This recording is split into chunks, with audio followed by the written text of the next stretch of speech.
नमस्कार, मैं हूं सुमित और आप देख रहे हैं MDP न्यूज 24। आगे बढ़ने से पहले नजर डालते हैं आज के हेडलाइंस पे। आपके शहर मधुपुर में खुल गया है बुलेट का सर्विस सेंटर, जहां आपके रॉयल इनफील्ड से जुड़े सभी ओरिजिनल पार्ट्स और मॉडिफाई करने का सारा सामान उचित मूल्य पर उपलब्ध है। नहाय खाए के साथ आरंभ हुआ आस्था का महापर्व छठ। नहीं रही मधुपुर नगर परिषद अध्यक्षा लतिका मुर्मू, नमाकों से दी गई विदाई। बकरी चोरी करते 2 महिला समेत टेम्पो चालक धराया, किया पुलिस के हवाले। सरकारी सुविधाओं से वंचित बरसतिया गांव के आदिवासी समुदाय के लोग। करों में छठ पर्व को लेकर राजा तालाब पर चलाई गई विशेष सफाई अभियान। कोविड-19 के नियम का पालन कर मनाया जाएगा छठ। मार्गो मुंडा प्रखंड सभागार में प्रखंड विकास पदाधिकारी की अध्यक्षता में हुई समीक्षा बैठक। गणतंत्र दिवस परेड के लिए सिद्धू कान्हू मुर्मू विश्वविद्यालय के 4 लोगों का हुआ चयन। अब खबरों को जानते विस्तार से। लोक आस्था का महापर्व छठ की शुरुआत नहाय खाए के साथ बुधवार 18 नवंबर को शुरू हो गई। छठ व्रतियों ने शुद्धता एवं पवित्रता के साथ कद्दू भात का प्रसाद बनाकर ग्रहण कर अनुष्ठान प्रारंभ किया। 4 दिवसीय इस महापर्व को लेकर लोगों में काफी उत्साह देखा जा रहा है। इधर मंगलवार शाम को मुख्यमंत्री हेमंत सोरेन ने नदी, तालाब, कुंड आदि स्थलों पर कुछ शर्तों के साथ छठ पूजा की छूट दी है। छूट मिलते ही नदी तालाबों के घाट की साफ सफाई भी शुरू हो गई। गुरुवार को खरना, शुक्रवार को संध्या अर्घ एवं शनिवार 21 नवंबर को उदयमान सूर्य को अर्घ दिया जाएगा।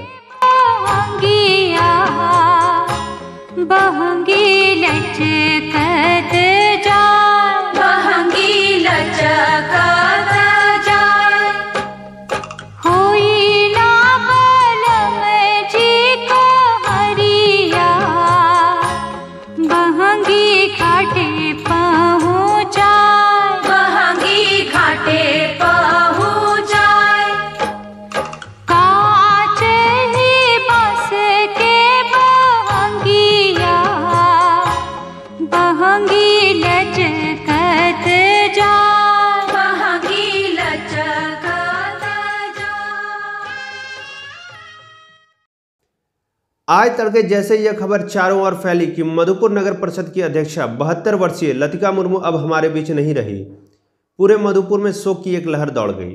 2 सप्ताह पूर्व अचानक तबीयत बिगड़ जाने के बाद उन्हें बेहतर इलाज के लिए धनबाद ले जाया गया था, जहां वह PMCH धनबाद में इलाजरत थी। वहीं उनकी हालत लगातार चिंताजनक बनी हुई थी। आज सुबह 6:05 पर वह जिंदगी की जंग हार गई।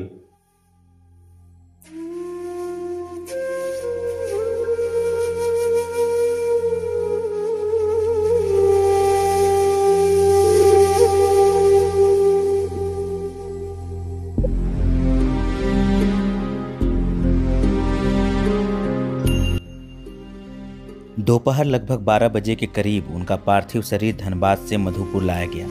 उनके अंतिम दर्शन के लिए भारी संख्या में भीड़ एकत्रित हुई। नगर परिषद अध्यक्षा लतिका मुर्मू एक अवकाश प्राप्त शिक्षिका थी और अपने मृदुल स्वभाव को लेकर सभी के बीच चर्चित थी। उनके पार्थिव शरीर को मीना बाजार स्थित कब्रिस्तान में दफना दिया गया है। उल्लेखनीय बात यह है कि 2018 के नगर परिषद चुनाव में चेयरमैन की पद ST रिजर्व होने के बाद झारखंड मुक्ति मोर्चा ने उन्हें उम्मीदवार बनाया और उन्होंने अपने निकटतम प्रतिद्वंदी भारतीय जनता पार्टी के अशोक कुमार गौंड को 1347 मतों से पराजित कर चुनाव में विजय का पताका फहराया और मधुपुर नगर परिषद की पहली महिला चेयरमैन बनी। चेयरमैन बनने के बाद अपने कार्यों को लेकर वह हमेशा सक्रिय और सजग रहती थी। उनके द्वारा 2.5 साल में किए गए नगर परिषद के द्वारा विकास कार्य को लोग हमेशा याद करेंगे।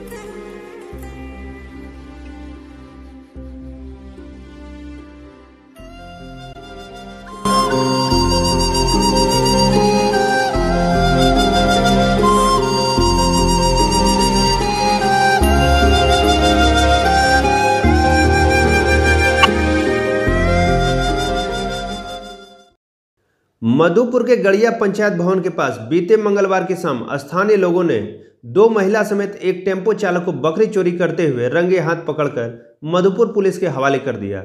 घटना के संबंध में जानकारी देते हुए मधुपुर थाना प्रभारी सब पुलिस निरीक्षक मनोज कुमार मल्लिक ने बताया कि थाना क्षेत्र के आसपास के गांवों खासकर गड़िया, मथुरा, फतेहपुर समेत कुछ गांवों से बीते कुछ दिनों से अप्रत्यक्ष रूप से सूचना मिल रही थी कि कोई टेम्पो चालक 2 महिलाओं की सहायता से आसपास के इलाके से बकरियां की चोरी कर ले रहा है। घटना को लेकर सभी ग्रामीण ताक पर थे। इसी बीच बीते मंगलवार की शाम ताक पर लगे लोगों ने देखा कि गड़िया पंचायत भवन के सामने एक टेम्पो आकर खड़ी हुई, जिसमें से एक महिला उतरी और पाव रोटी का लालच देकर बकरी को पकड़ने की कोशिश करने लगी। तभी ताक पर बैठे लोगों ने उस महिला को धर दबोचा और मधुपुर थाना को इसकी सूचना दे डाली। मधुपुर प्रशासन भी बिना समय गंवाए त्वरित कार्रवाई करते हुए दोनों महिला और टेम्पो चालक को गिरफ्तार कर लिया। गिरफ्तार आरोपियों में टेम्पो चालक विकास कुमार, वहीं महिलाओं में एक चांदनी और दूसरी अफसाना के नाम से पहचानी गई। इधर पुलिस अपनी कानूनी प्रक्रिया पूरी करते हुए तीनों आरोपियों को जेल भेज दी है। ये चोरी करते हुए वो लोग ग्रामीण लोगों में ताक में थे कि उनकी बकरी एक महीने से बराबर किसी न किसी के गांव से किसी न किसी के घर से बकरी चोरी हो जाती थी। तो इस पर वो लोग क्या किए कि ताक में रहने लगे कि अगर टेम्पो में कोई दो महिला, और ये कल करीब 4 बजे के आसपास उन लोगों ने देखा कि एक टेम्पो पंचायत भवन गड़िया के सामने में रुकी और एक महिला नीचे उतरी और वहीं पर 3-4 बकरी और था, वहाँ के आदमी लोगों का था। तो ये पाव रोटी दिखला के कोशिश की कि वो बकरी को लेके, तब तक वो लोग देख लिया और जाके उसको फिर पकड़ा और टेम्पो को तलाशी लिया। तो टेम्पो पर भी एक महिला बैठी हुई थी, दुबली पतली महिला बैठी हुई थी और 4 बकरी था, जिसके बारे में पूछने पर वो दोनों औरत संतोषप्रद जवाब नहीं दे पाई। तो उनका शक और गहरा गया। पूर्व से भी सूचना मिल रही थी वो लोगों को कि बकरी चोरी, 2 महिला बकरी चोरी करती है, टेम्पो बुलाती है और तीनों की मिलीभगत से होता है। इस पर उन लोगों के द्वारा पुलिस को खबर किया गया और पुलिस वहाँ तुरंत पहुँची, बिना समय गंवाए पहुँची और दोनों महिला को गिरफ्तार करके टेम्पो को और चारों बकरी को करके लाई और फिर कानूनी प्रक्रिया पूरा कर वहीं के अरविंद यादव हैं, वो उनके ही बयान पर वो केस किया गया है। मधुपुर थाना केस नंबर 203 है, वो 379-411 बरामद हुआ, 4 बकरी बरामद हुआ। एक टेम्पो जो है, टेम्पो नंबर आपका है 15JH15W 9460, ये टेम्पो नंबर है नहीं। और वो चालक का नाम है विकास कुमार और दोनों महिला का, मोटी महिला का नाम है चांदनी और पतली महिला का नाम है अफसाना। तो मुझे पूर्ण विश्वास है कि इससे बकरी चोरी और ये चोरी के मामले में बहुत कमी आएगी और और ये लोगों का हाथ है, क्योंकि ये लोगों का कुछ कभी बात बदल के बोलती थी, कभी बोलती थी पटवाबाद से लाए हैं, कभी कुछ टेम्पो चालक का वर्सन अलग था, महिलाओं का वर्सन अलग था। और इतने मास में पुरुष यहाँ आए, बकरी पहचानने के लिए आए, लेकिन उनका बकरी नहीं निकला, लेकिन ये चोरी का ही बकरी है, इससे ये साबित होता है। मधुपुर शहर से करीब 3 किलोमीटर दूर बसा आदिवासियों का एक गांव है बरसतिया। इस गांव में 4 मोहल्ले मिलकर लगभग 120 आदिवासियों एवं कुछ यादवों के घर आते हैं। ग्रामवासियों के अनुसार आज़ादी के 73 साल एवं झारखंड में 20 साल बीत जाने के बाद भी आज तक इस गांव के लोग सरकारी सुविधाओं का लाभ नहीं ले पा रहे हैं। लोग आज भी स्वास्थ्य, शिक्षा, आवास, सड़क जैसी कई योजनाओं से या तो वंचित हैं या इन्हें इनका पूरा लाभ नहीं मिल पा रहा है। ग्रामीणों का कहना है कि इस गांव में एक सरकारी विद्यालय भी है, लेकिन विद्यालय में पढ़ाई की कोई समय सीमा नहीं है। ग्रामवासियों को प्रधानमंत्री आवास का भी लाभ नहीं मिल पा रहा। अब तक पूरे गांव में अधिक से अधिक 30 लोगों को ही प्रधानमंत्री आवास का लाभ मिल सका है। वहीं स्वास्थ्य संबंधित किसी भी तरह के लाभ उन तक नहीं पहुंच पाती और ना ही स्वास्थ्य विभाग द्वारा इस गांव की कोई समस्या का समाधान किया जाता है, जो कि स्वास्थ्य से जुड़ा हुआ हो, या फिर स्वास्थ्य जांच शिविर भी नहीं लगाई जाती है। और तो और ना ही किसी तरह के कीटनाशक दवाओं का छिड़काव किया जाता है। इस गांव के अंतिम छोर पर बसा चौथा मोहल्ला है, जिसमें करीब 40 परिवार रहते हैं। उस मोहल्ले में जाने के लिए तो सड़क की सुविधा भी उपलब्ध नहीं है। अब इन समस्याओं से यह तो अंदाज़ा लगाया जा सकता है कि जब झारखंड में आदिवासी समुदाय की ये स्थिति है तो बाकी समुदायों की क्या स्थिति होगी। ग्रामीणों ने सरकार से अपने मौलिक लाभों को दिलाने के लिए गुहार भी लगाई है। रास्ता को लेकर की दिक्कत हो? वो हो आने जाने के, आने जाने कहाँ कोई दिया तो ठीक है। ये तो पानी तक बढ़िया से कहाँ अभी खुला रहेगा तब ना। हाँ बढ़िया से नहीं हुआ, मास्टर नहीं रहता है, बराबर अच्छा ये आता है ठीक, तो अभी फिर घूर के चल चलता है घर। करों प्रखंड मुख्यालय अंतर्गत ग्रामीण क्षेत्रों के राजा तालाब समेत रानीडी, सियाटाण, बेलखियारी, लकड़छरा, डिंडाकोली, तारापुर, गोविंदपुर, भलगढ़ा, बसकुपी, पथरोल, टेकरा, मांझतर आदि गांवों में लोक आस्था का महापर्व छठ पूजा की तैयारी शुरू हो गई है। इसको लेकर छठ घाटों की साफ सफाई का काम शुरू कर दिया गया है। पूजा समितियों की तरफ से घाटों की सफाई की जा रही है। करों के स्थानीय समाजसेवी मंटू मंडल समेत छठ पूजा समिति के सदस्यों के द्वारा छठ पर्व को लेकर राजा तालाब पर विशेष सफाई अभियान चलाई गई। इस दौरान उन्होंने बताया कि छठ पूजा सेवा समिति की बैठक आयोजित की गई, जिसके बाद बुधवार को पर्व को लेकर राजा तालाब की साफ सफाई का अभियान शुरुआत हुआ, जबकि सरकार के द्वारा कोविड-19 के गाइडलाइन अनुपालन करते हुए लोक आस्था का महान पर्व मनाया जाएगा।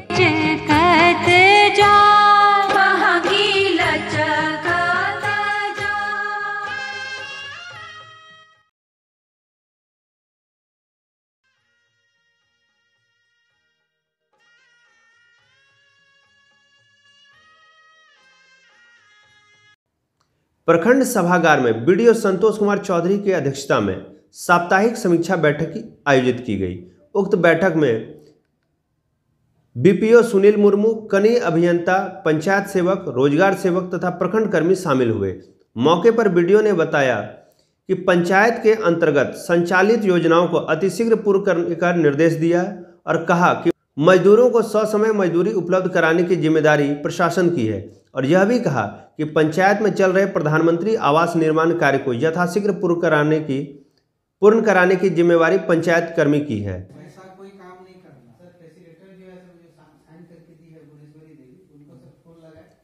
एएस महाविद्यालय देवघर के राष्ट्र सेवा योजना युवा कार्यक्रम खेल मंत्रालय भारत सरकार के द्वारा संचालित किया जाता है। उसी क्रम में पूर्व गणतंत्र दिवस परेड शिविर के लिए प्रोफेसर भारती प्रसाद का चयन किया गया। भारती प्रसाद झारखंड राज्य का नेतृत्व करेंगे।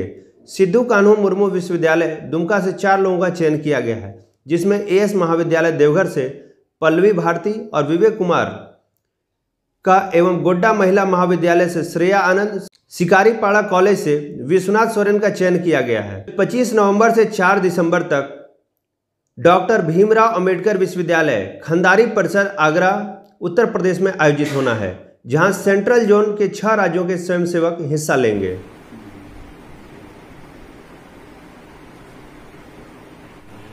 एएस महाविद्यालय देवघर के प्राचार्य की हैसियत से मुझे यह घोषणा करने में अपार गर्व महसूस हो रहा है कि इस बार भी हमारे महाविद्यालय से 2 बच्चियों का प्री रिपब्लिक डे सेलिब्रेशंस के लिए सिद्धू कान्हू मुर्मू विश्वविद्यालय में सिलेक्शन हुआ है। कुल 4 बच्चों का सिलेक्शन हुआ, जिसमें 2 बच्चे हमारे ही महाविद्यालय के हैं, और इस टीम के जो लीडर के रूप में हमारे महाविद्यालय की शिक्षिका डॉक्टर भारती प्रसाद जी को नेतृत्व संभालने का मौका मिला है।